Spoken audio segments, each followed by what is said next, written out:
This is Shelley from Red River, getting her done with the Red River Wolf.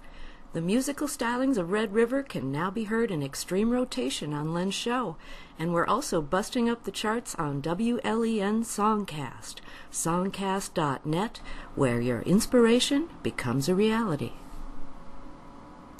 Hello, Music World. Yes, this is Todd Storms with my original music on the Len Amsterdam Show and SoundClick.com. A cool place to be. Check this out.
Who bought the line from a national rat? I bought a line from a national rat. Yes, slice of dope and took the cheese. Expected a big payout, but all I got was fleas. The national rat will tell you what you want to hear, but this unnatural predator will soon show his spots. Has real bad tats and his face is barred. People gather around, realize the face is smart, but it's all eyes. People gather around, listen hard, get wise. Now the rat is trapped under my shoe. Call me cruel, but what was I to do? Yes, I was a dope and took the cheese. Expected a big payout, but all I got was fleas.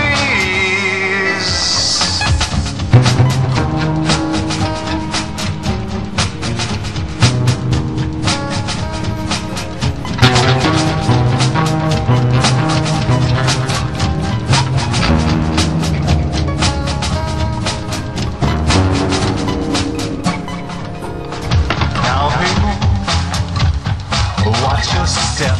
I got a tale to tell. Gather around within earshot to tell you about the fate of a national rat, a nasty sort of ugly cat. Say so long to that national rat. Just 'cause I bought it the line from a natural rat. This guy just took a bat. That natural rat. Yes, I was a dope and took the cheese. Expected a big payout, but all I got was fleas.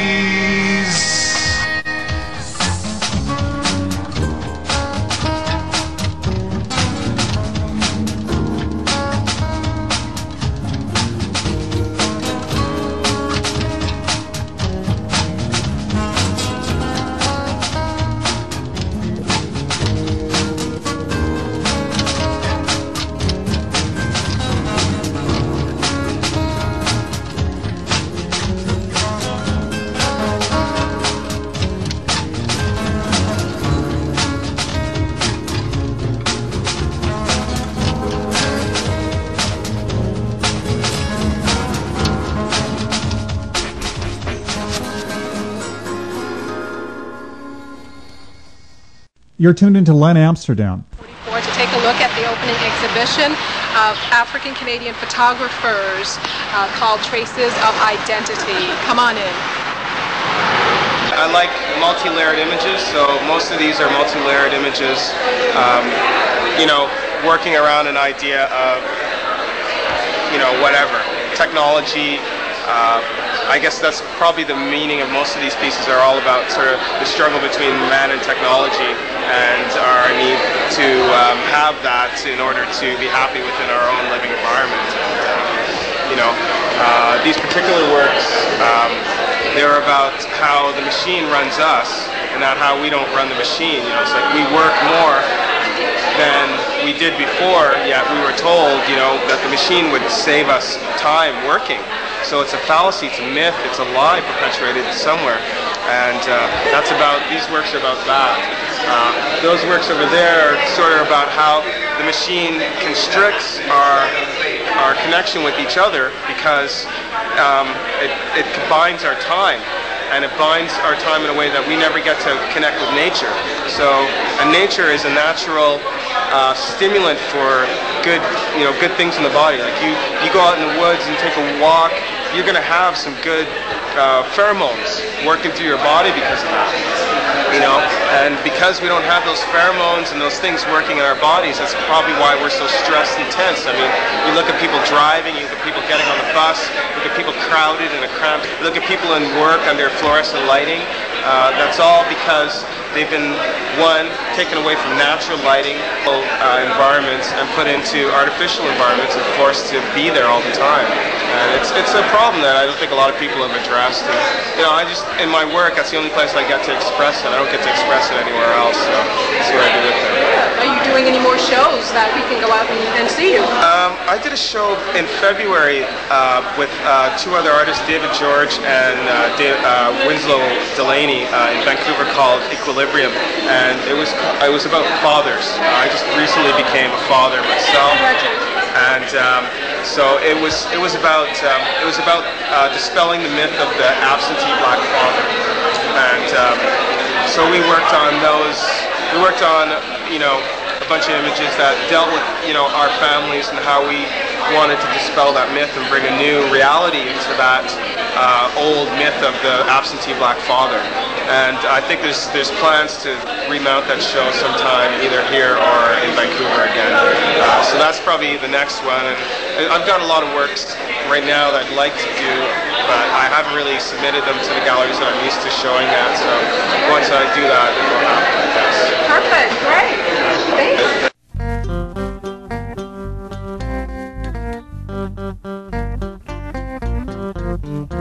This is Morris P. Rainville telling you that Len Amsterdam doesn't have record company consultants telling him what to play.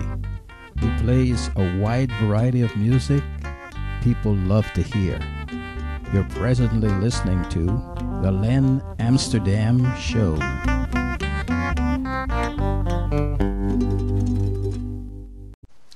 Broadcasting from Canada, this is the Len Amsterdam Show. Ross Carter meets with Canadian music pioneer Grant Fullerton. Okay, Grant, you've been around in the music business for a long time in terms of the Canadian music industry. Yeah. Basically since its infancy. What have you done over the last, 30 years? Well, we were in one of the original Yorkville bands called Stitch in Time. That's when we got started here, and went through that whole period. The Yorkville scene was a good one. A lot of new acts, a lot of eyes focused on Toronto. In those days, bands like the Poppers and different other groups that had New York record contracts. Anyway, we were a 5-man band, 5 vocals, and we had a couple of chart hits. And then I got a call from Skip Prokop, who was forming a new band called Lighthouse. So he said he wanted me to play bass in that, which I didn't do, but I said, yeah, sure, well, we'll go for that. And so I was the bass player on 3 Lighthouse albums. So we really got to explore things with Lighthouse. We got to do the tail end of the big pop festivals, the 80,000 people pop festivals at the big racetracks, and we played with, and this is not crap, but we did. We played with Zeppelin, we played with Santana, and we played with Creedence, and we played with the band, and on these big shows. We weren't the only ones. But all these venues like Atlantic City and Monterey Jazz Festival, Boston Jazz Festival, and big pop festivals. So that was a great thing. And then I got stupid and quit. Formed my own bands, a whole succession of my own bands. And the most notable of that, I guess, would be Mad Cats. We had a couple of albums with Mad Cats, and a couple of American record deals there. But it just got, after 25 years on the road, just got a little bit too much. That's when I decided to kind of settle down and open up a bar. And that's where I am now.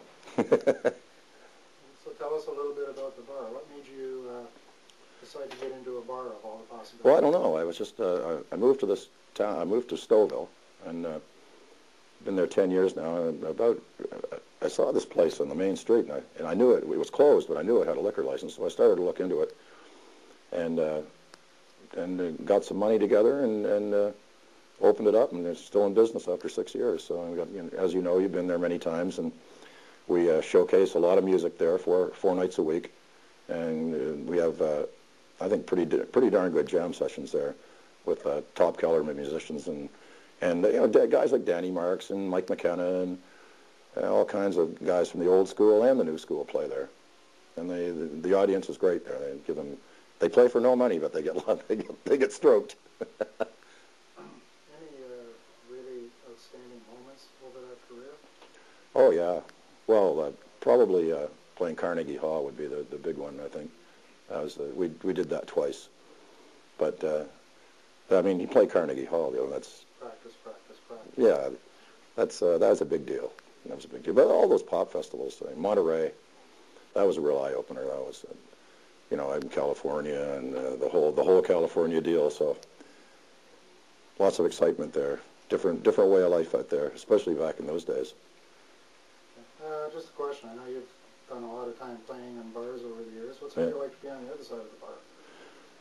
I think I'd rather be on this side of the bar with the guitar. Pack it up, do your gig, get your money, pack it up, and go home. Let the other poor bugger worry about what other stuff that's going on. Because there's lots of stuff behind the scenes that musicians don't see. But I know what they are now, and I kind of wish I didn't a lot of the times. Yeah, that's the way it is, though. Just explore every little avenue, and some things you like, some things you don't like. Okay, and you want to tell us something about your latest release? Oh, yeah, the Jam Nation thing. Yeah, this is a collective bunch of guys that have been playing with me on and off for 3 years probably, maybe more. Some guys have been doing this jam session with me for 6 years. And it's just 1, 2, 3, 4, go. And we, Alec Fraser, the bass player, who's played with, Murray McLaughlin and Morgan Davis, Rick Fiennes, and Danny Marks, yeah. And he recorded it live on ADAT at the club. And it's all songs that we sort of do at the jam sessions, and we recorded it two separate jam sessions, and we picked the best stuff, which we thought had the most energy and the most life and the most pizzazz, and put it on this CD. This is the second one actually we've done. First one was a studio one, with the jammers as well. But a lot of good guys, John Penshishin playing sax, and Doug Pfeiffer, and John Baumeister, Bongo Bob, Ralph, all the boys. Okay. You put on two hats for a second. As a musician and as a bar owner, what would you suggest to new bands looking to get gigs in the bar? To get work in a bar? Yeah. Well, unfortunately, what I've found, I hate to say this, but bar owners are looking for bands that play popular music. And, you have to write your own stuff to get ahead. But, it's a shame to say it, but people don't necessarily want to hear it. They want to hear what they know. And I fought against that for years, but you can only fight so long and have no money in your pocket. So you have to play the game. I guess you have to do your original material and record that on the side, and do your Stevie Ray Vaughan stuff at night, and make some money. It's a shame, but that's the way it is in this province.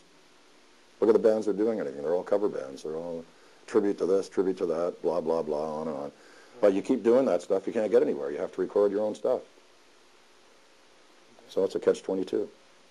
Yeah, I want to ask you, where do we find Fullerton's in Stouffville? Oh, 6211 Main Street. If you can find Stouffville, you can find Fullerton's. It's right at the new train station, right across the street. The railway tracks. Once you hit the railway tracks, stop, because there might be a train, but then you can just make a right and pull right into the driveway. Okay, 6211 Main Street? 6211 Main Street, Stouffville. Good food, good music, good friends. Great food. Yeah, not bad. Great music. Yeah, the music I pride ourselves on that. You do have fun. phone number for the barn if anybody would like to inquire from out of town? Do what? Do you have a phone number for the bar? Oh, a phone number. No, we don't have a phone. No, yeah, we do. It's 905-642-5360. Okay. Yeah. So if you want to phone and find out what's happening, there's always something going on. Always bands that you wouldn't expect to be there, like Goddo's played there, or the Good Brothers are coming there, January 22nd. Desperado, all kinds of bands, and it's a small place, but we sell 100 tickets and then we lock the doors. That's the way it is. It actually does hold 100 people, too. Yeah. Grant, can you give me the number of the bar again? 60. What? The phone number? Yeah. 905-64. Are you looking at the camera? 905-642-5360.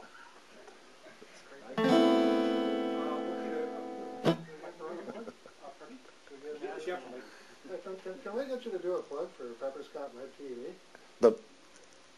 How am I going to do that? Well, basically, we'd just like you to look into the camera there and just introduce yourself and tell the folks watching that they're watching Pepper Scott's Web TV. Introduce yourself and say, I'm Grant Fuller and you're watching Pepper Scott Web TV. Pepper Stop? Scott. Pepper Scott. Pepper Scott. I haven't seen this written down, you know. Pepper Scott Television? Pepper Scott Television, okay. Yeah, I wouldn't want to muff that up, you know. And you're at Pepper Scott Television watching Pepper Scott Okay. Television. And if you want, you can play us out. If the arm's recovered, you know. I know it's getting a little stiffer. Okay.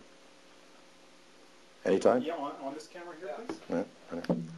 Hi, I'm Grant Fullerton. You're watching Pepper Scott Television. Can you play a song? I can play a song. Let me do a Johnny Winter thing, maybe.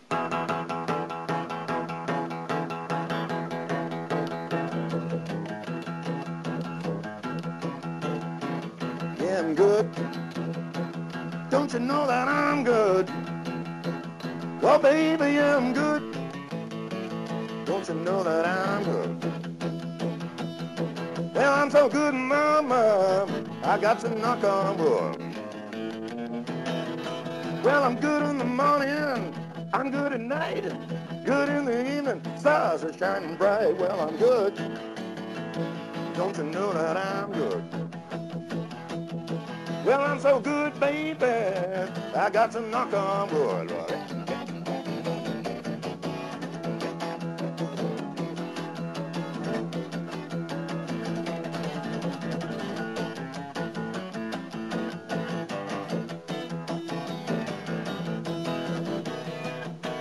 On the CD too. Well, a woman I'm loving, yes, she's long, she's tall. When we gets to loving, Lord, she gets it all. Yeah, I'm good. Don't you know that I'm good? Well, I'm so good, and baby, I got to knock on wood.